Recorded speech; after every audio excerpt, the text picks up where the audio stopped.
ڈال دیا.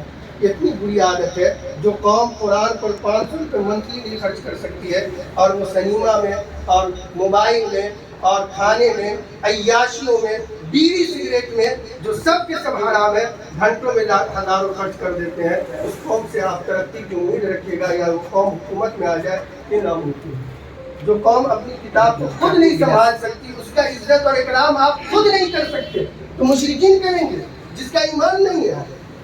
جب آپ اپنی کتاب کا اکرام خود نہیں کریں گے تو کفار سے اس کا امید رکھتے ہیں. یہ بیوقوفی ہے، احمقانہ حرکت ہے. اگر آپ کا بیٹا آپ کی عزت نہیں کرتا ہے تو دوسرا کرے گا.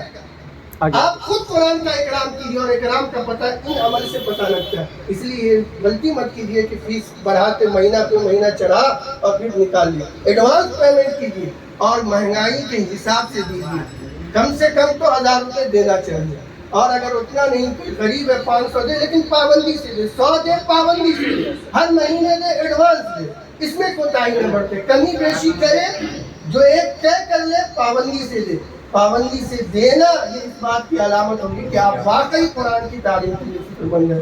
بہت سے آپ کے یہاں کے ہم مکتب اور ٹیوشن سینٹر کو جانتے ہیں جو پہلے کئی سالوں سے قائم ہوئے اور اس فیس نہ ملنے کی وجہ سے وہ بند ہو گئے.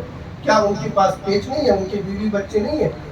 ان کا تو احسان ہے کہ آپ کی سہولت پیدا کر دیا. یہ چند باتیں آپ سے عرض کی ہے. چونکہ وقت 10 منٹ دیا تھا اور 25 منٹ ہو گیا، معافی چاہتا ہوں. بات چونکہ ہمارے فائدے کی تھی اور یہ مذاکرہ ہے، آپ کو سمجھانا نہیں ہے.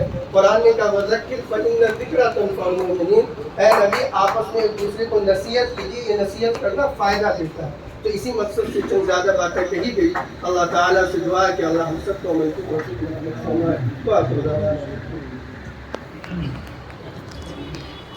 ماشاءاللہ آپ لوگ جناب حاجی اکرم صاحب مولانا حضور معاویہ صاحب مدثر علی کو سماعت فرما رہے ہیں. انہوں نے کم وقت